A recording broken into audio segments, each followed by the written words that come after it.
ओम नमः शिवाय। सभी भक्तजन प्यार से बोलो, जय शिव शंकर भोले की। नमस्कार साथियों, आज मैं आपको शिव पुराण की एक ऐसी कथा सुनाने जा रहा हूँ जो केवल एक पौराणिक कथा घटना नहीं, बल्कि हमारे जीवन की सच्चा आईना है। क्या कभी आपके सामने ही लोगों ने आपको अपमानित किया है? क्या कभी आपको लगा कि जिन रिश्तों को आपने सम्मान दिया, उन्होंने ही आपको नीचे दिखाने की कोशिश की है? अगर हाँ, तो ये कहानी आपके दिल को छू जाएगी। यह है सती और दक्ष प्रजापति के यज्ञ की कथा। एक ऐसी कथा जो अहंकार, रिश्तों, सम्मान और आत्मविश्वास की सबसे गहरी सच्चाई बताती है। तो आइए चलें हजारों साल पीछे, उस समय में जब ब्रह्मांड की सबसे शक्तिशाली शक्तियों के बीच ये घटना घटी। दक्ष एक अहंकारी अहंकार था अहंकारी था। सती भगवान शिव की पत्नी और प्रजापति दक्ष की पुत्री थी। दक्ष का स्वभाव ऐसा था, वह बड़ा विद्वान था, लेकिन उतना ही अहंकारी भी।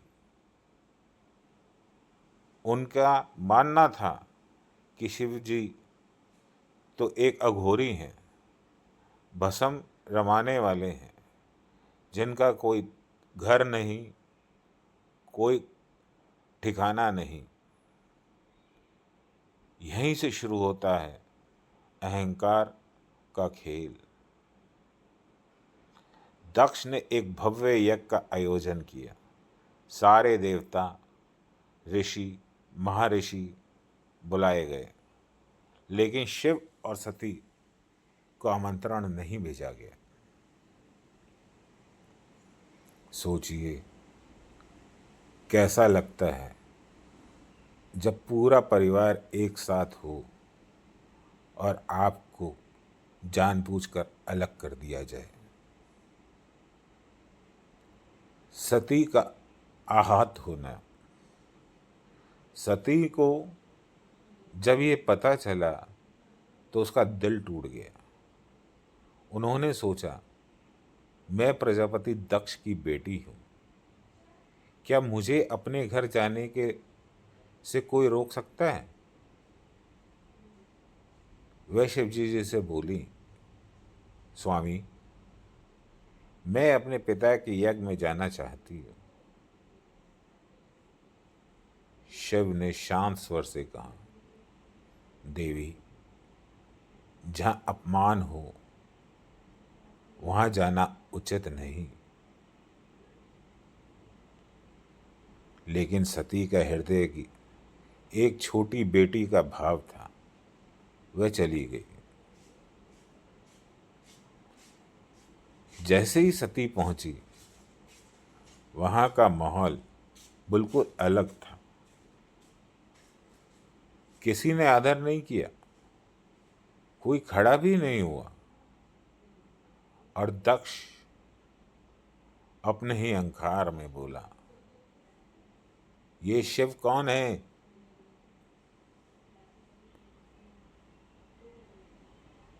ब्रह्मा और भूतों का स्वामी, और तुमने ऐसे व्यक्ति को पति में रूप में चुना। एक बेटी, एक पत्नी अपने ही पति से ये अपमान सहन सुनकर सहन नहीं हुआ। सोचा, क्या आपने भी कभी ये महसूस किया है कि आपके जीवन साथी या आपका निर्णयों का मजाक उड़ा गया हो?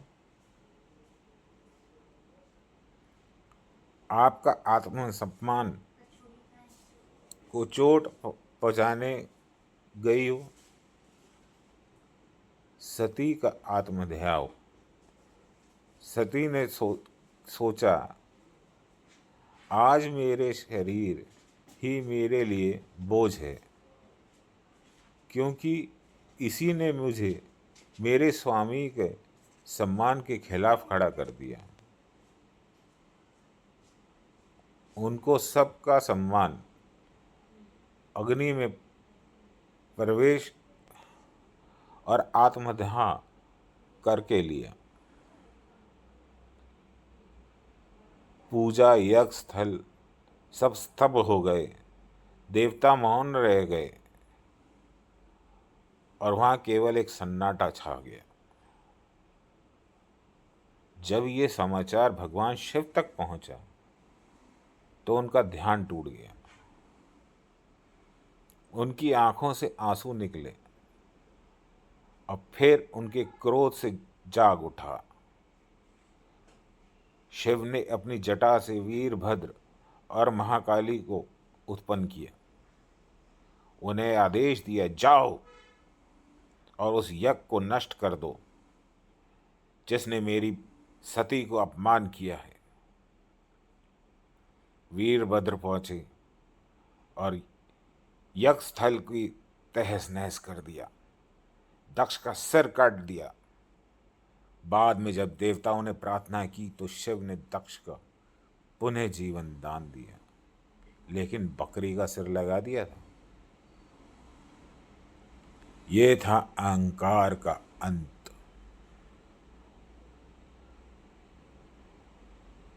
दोस्तों, ये केवल एक पौराणिक कथा नहीं है, ये हमारी जिंदगी की कहानी है। आज का दक्ष प्रजापति कौन है? वह बॉस जो अपने काम का श्रेय खुद ले लेते, जो आपके काम का श्रेय खुद ले लेता है। वो रिश्तेदार जो आपको नीच दिखाने कर खुद को महान साबित करने लगते हैं। वो समाज जो आपके जीवन साथी आपके चुनावों का मजाक उड़ाते हैं।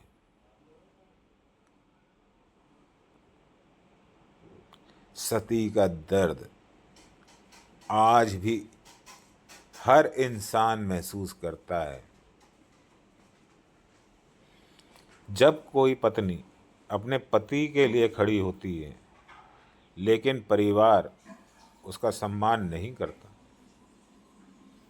जब कोई बेटा या बेटी अपनी पसंद से जीवन साथी चुनती है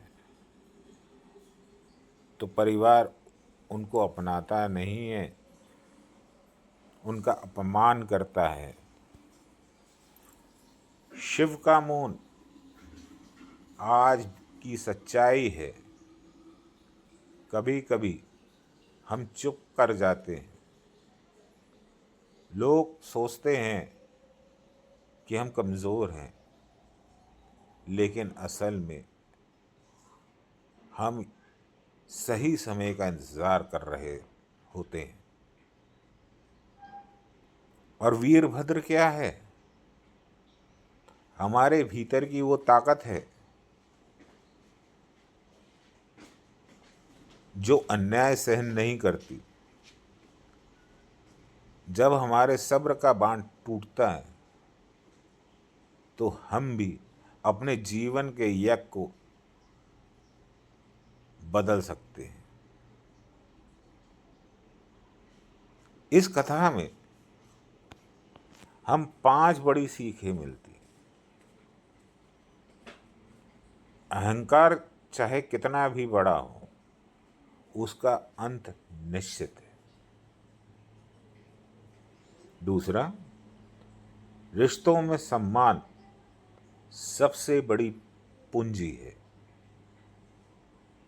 तीसरा, मौन रहना कमजोरी नहीं बल्कि शक्ति है। चौथा, हर अन्याय का अंत है, देर भले ही हो जाए। पांचवा, हर कठिनाई हमें और मजबूत बनाती है। याद रखिए, अगर आप किसी को अपमानित करेंगे तो वह अपना अपमान कभी ना कभी लौट कर आएगा, लेकिन आप सम्मान देंगे तो वह रिश्ता हमेशा अमर हो जाएगा। अब आपसे एक सवाल पूछता हूं मैं, क्या आपके जीवन में भी कोई दक्ष प्रजापति है जिसने आपका आत्मसम्मान को ठेस पहुंचाई है? क्या आपने भी कभी सती जैसा दर्द महसूस किया है? या कभी क्या आपने भी कभी शिव की तरह मौन रह कर सही समय का इंतजार किया है? अगर हाँ, तो इस कथा को अपने दोस्तों, अपने परिवार तक जरूर पहुंचाइए, क्योंकि यह केवल एक कहानी नहीं बल्कि जीवन जीने की कला है। अगर आपको ये कथा पसंद आई और इसने आपके दिल को छुआ है तो हमारे चैनल को सब्सक्राइब कीजिए, शेयर करें और बोलें, बेल आइकन को दबाएं, क्योंकि आने वाले समय में हम और भी शिव पुराण की गहराई से जुड़ी कहानियों को आप तक लाएंगे। हर हर महादेव। प्रेम से बोलो, ओम नमः शिवाय।